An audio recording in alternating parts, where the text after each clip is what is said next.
राम रामेति रामेति रमे रामे मनोरमे सहस्रनाम ततुल्यम राम नाम वरानने। बोलो जय जय जय रघुनाथ, श्री राम जय राम जय जय राम, श्री राम जय राम जय जय राम। जय श्री हरि। पूज्य गुरुदेव के चरणों में बारंबार प्रणाम। माँ पार्वती को भगवान शंकर ने राम नाम की महिमा गाते हुए राम रक्षा श्रोत का ये अंतिम श्लोक कहा। राम रक्षा श्रोत की जो महिमा है, अद्भुत चमत्कार पूर्ण उसका जो फल है, आज की कथा, आज का प्रसंग उसी से संबंधित है। ये भगवन नाम अंक से लिया गया है। कल्याण में प्रार्थना की महिमा, भगवान के नाम की महिमा का जो फल है, उसमें राम रक्षा स्तोत्र के बारे में जो कुछ कहा गया, चमत्कारी जो प्रभाव उसका बतलाया गया, आइए उसका श्रवण करते हैं। जीव की प्रत्येक समस्या, वह धन प्राप्त करना चाहता है अर्थात दारिद्र्य है, रोग उसे घेर रहा है, आरोग्य प्राप्त करना चाहता है, सर में दर्द है, चिंता है, अन्याय है, रोग ऋण से ग्रस्त है, नौकरी छूट गई है, नाना प्रकार के ये जो समस्याएं हैं, उन सबका समाधान राम रक्षा स्तोत्र के इस विधि द्वारा करने पर आपको फल प्राप्त होगा। आपकी समस्त समस्याएं समाप्त हो जाएंगी, आपका जीवन आनंदमय हो जाएगा। माँ लक्ष्मी की कृपा आप पर निश्चय माने हो जाएगी। डॉक्टर बैनी चरण महोदय, ये आगरा के जो विज्ञान कॉलेज हैं उसमें प्रोफेसर हैं। इन्होंने राम रक्षा स्तोत्र को रोग के निवारण हेतु सफलतम अपने जीवन में प्रयोग किया और अपने अनुभव को कल्याण में लिखने के लिए, लोगों को बताने के लिए पत्र रूप में भेजा और कहा, ये फॉर्मूला यदि आप अपनाएं या आपके द्वारा कहने पर कोई अपनाए तो निश्चय निश्चय निश्चय उसका कल्याण होगा। उसे धन की प्राप्ति होगी, रोग समाप्त हो जाएंगे, नौकरी नहीं है तो लग जाएगी, ऋण से मुक्ति मिल जाएगी, नाना प्रकार की जिसकी जो अभिलाषाएं हैं, सबकी सब अभिलाषाएं इस स्तोत्र के पाठ से पूर्ण होगी। वे लिखते हैं कि मैंने एक अद्भुत स्तोत्र का प्रयोग करके अनेक संकटकालीन परिस्थितियों से छुटकारा पाया है। बिच्छू के काटने से लेकर ऋणग्रस्तता, नौकरी छूटना, बुखार आदि तबीयत खराब होना, गमी, मुसीबत, विपत्ति, सिरदर्द, चिंता, अन्याय, संकटकालीन परिस्थितियों से मैं स्वयं निकला और मेरे द्वारा बतलाए जाने पर, किए जाने पर प्रभु की कृपा से अनेक मेरे शिष्य, मेरे छात्र और उनके परिजन आदि के किए जाने पर वे भी कल्याण को प्राप्त हुए। उनसे जब पूछा गया कि ये स्तोत्र कौन सा है, कैसे पाठ करना चाहिए, इसका क्या विधान है, तो वे कहते हैं कि एक समय की बात है, एक व्यक्ति बड़ी लंबी बीमारी से परेशान था, मन बड़ा उद्विग्न था, सब उपाय करके वह हार चुका था। मिलने के लिए अपने एक मित्र के साथ कॉलेज पधारा था। आगरा के एक महात्मा के द्वारा जो पाठ मुझे बतलाया गया, वह सलाह मैंने उसको दी। उसको स्तोत्र का पाठ करते देखा, देखते देखते 10 मिनट में उसका मानसिक बल दुगना हो गया। उसके भीतर एक विश्वास की शक्ति उत्पन्न हो गई। विश्वास के कारण, नवरात्र में इसको करने के कारण उसे अधिक फल प्राप्त हुआ। अनेक व्यक्ति संकट से तुरंत छूट गए और उस व्यक्ति को भी विश्वास के साथ करने से प्रभु की कृपा तत्काल प्राप्त हुई।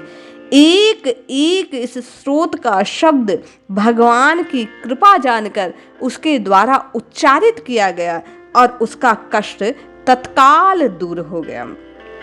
जब पूछा गया कि आप तो विज्ञान के आचार्य हैं, आप ये बात कहते हैं, तो उन्होंने कहा कि हाँ, विज्ञान का प्रोफेसर होने के कारण ही मैं कहता हूँ कि शब्द ध्वनि तरंगे उत्पन्न करती हैं, जिनका प्रभाव जीव पर पड़ता है। सकारात्मक ऊर्जा उत्पन्न होने पर कष्ट दूर होते हैं, नकारात्मक प्रभाव होने से विघ्न बाधाएं जीव की ओर आकर्षित होती हैं। ये सिद्धांत विज्ञान का है और प्रार्थना में ये सिद्धांत वे प्रोफेसर कहते हैं पूरी तरह लागू होता है। वे बोले कि जब व्यक्ति ध्वनि सुनता है, जैसे युद्ध में बंदूक, बम, बारूद, फटाके, भीषण ध्वनियों को सुनता है, तो शरीर और मन पर अनेक विकार उत्पन्न होते हैं। कितनों का मुंह टेढ़ा हो जाता है, लकवा मार जाता है, नाड़ी संस्थान कमजोर हो जाता है, हृदय के अनेक रोग उसे घेर लेते हैं, तेज आवाज से वायुमंडल में कंपन होने लगता है। ये ध्वनि का नकारात्मक प्रभाव जीव और वायुमंडल पर पड़ता है। इसी प्रकार भगवान का नाम जपने से, भगवान के स्तोत्र आदि का पाठ करने से, प्रार्थना आदि करने से जीव पर सकारात्मक ऊर्जा कार्य करने लगती है, उसमें विश्वास की शक्ति बढ़ती है, उसके भीतर प्रभु कृपा का भाव आने लगता है। सकारात्मक ऊर्जा का प्रभाव उसके हृदय की ओर होने से उसके कष्ट दूर होने लगते हैं। वे आगे कहते हैं, रोगी और चिंतित मन को शांति मिलती है, बल उत्पन्न होता है। इस स्तोत्र का पाठ मैं नित्य करता हूँ। वायुमंडल में आरोग्य, बल, शांति, रक्षा की इससे वृद्धि होती है।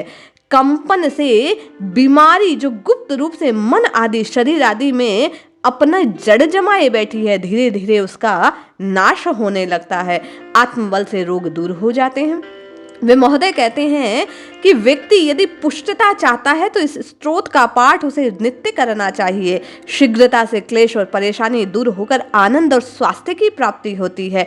आज हम सब किसी न किसी रोग से ग्रस्त रहते हैं। किसी को तन की पीड़ा है, किसी को मन की पीड़ा है और किसी को धन की पीड़ा है। तो इन महोदय द्वारा बतलाया गया ये राम रक्षा स्तोत्र का पाठ निश्चय मानिए आपकी जो कोई भी परेशानी है उसे दूर कर राम जी की कृपा को, रघुनाथ जी की कृपा को आप तक पहुंचा देगा और आपके जीवन की तकलीफें दूर हो जाएंगी। वे कहते हैं राम रक्षा स्तोत्र का पाठ करने के लिए नहा धोकर निर्मल आसन बैठाएं, भगवान राम जी के चित्र को सामने अपने स्थापित करें, फिर मधुर स्वर में विश्वास के साथ प्रभु से प्रार्थना करें कि हे नाथ अपनी कृपा मुझ पर करो, जिससे मेरे ये कष्ट, मेरी ये शंकाएं, मेरे ये जो मुझे तकलीफें हैं वे सब दूर हो जाए। इसके बाद राम रक्षा स्तोत्र का शुद्धता से पाठ किया जाए। यदि आप संस्कृत में नहीं कर सकते तो हिंदी दी गई है, हिंदी में शुद्ध उस पाठ का उच्चारण करें, प्रभु से भावपूर्ण प्रार्थना करें कि हे नाथ हम पर कृपा करें। इस प्रकार करने से वे अधिक फलदायी होते हैं। वे महोदय कहते हैं कि यदि आश्विन शुक्ल पक्ष के या चैत्र शुक्ल पक्ष के जो नवरात्र 9 दिन का समय है, इसमें ब्रह्म मुहूर्त में उठकर स्नान आदि नित्य क्रिया से निवृत्त होकर शुद्ध वस्त्र धारण करके कुशा के आसन पर सुखासन लगाकर बैठा जाए, राम जी के कल्याणकारी स्वरूप को ध्यान में रखकर इस स्तोत्र का 11 बार पाठ किया जाए।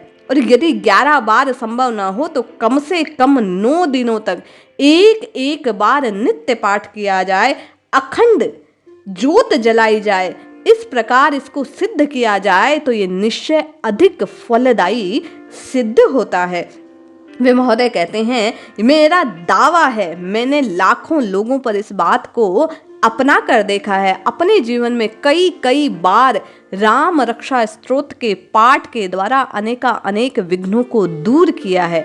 यदि आप नवरात्र में सिद्ध करके इस पाठ को करते हैं, अन्यथा जब भी आपको पीड़ा है उस समय शुद्ध चित्त से, शुद्ध शरीर से, शुद्ध मन से राम जी का स्मरण कर इस पाठ का आश्रय ग्रहण कर लेते हैं, राम रक्षा स्तोत्र का पाठ नियमित करते हैं, तो आपके कष्ट कुछ ही दिनों में दूर हो जाएंगे, आपके जीवन में आनंद आ जाएगा। इसलिए आप और हम इन महोदय के बतलाए अनुसार विधि को प्रयोग में कर राम जी का आश्रय ले, राम रक्षा स्तोत्र, क्योंकि भगवान शंकर द्वारा माँ पार्वती को विष्णु सहस्त्र नाम के पाठ के विधान को पूर्ण ना करने पर, भोजन ना करने की बात आने पर कहा गया था कि हे देवी आप विष्णु सहस्त्र नाम के स्थान पर राम नाम को एक बार, राम रामेति रामेति रमे रामे मनोरमे सहस्त्र नाम ततु तुल्यम राम नाम वरानने। सहस्त्र नाम के तुल्य है राम जी का एक नाम। राम जी के इस नाम का आश्रय लेने से भगवान शंकर की यह शपथ है कि जीव के कष्ट दूर हो जाते हैं। महोदय का विश्वास है, उन्होंने जीवन में अनुभव किया है, तो निश्चय आप भी राम रक्षा स्तोत्र का पाठ नियमित कर अपने जीवन में, अपने घर में, अपने संबंधियों में, अपने कुटुंबियों में आनंद की स्थापना करें। जय श्री हरि।